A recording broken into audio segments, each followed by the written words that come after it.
In this guide, I'll show you how to delete a YouTube video permanently on PC or mobile. So if you're on PC, you want to click on your profile picture in the top right corner from the home menu, and then you want to go to the YouTube Studio.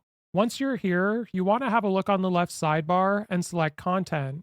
Now here's where you'll be able to see all of your videos, and if you want to delete a video permanently, all you have to do is scroll over it and go to these three dots, which is Options, and you'll have the option to delete forever.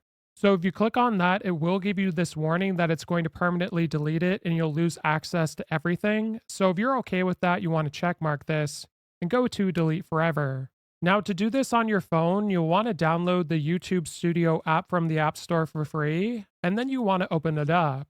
Then you'll see the content option at the bottom of your screen, so tap on it. And from here, you'll see the same three dots beside your video.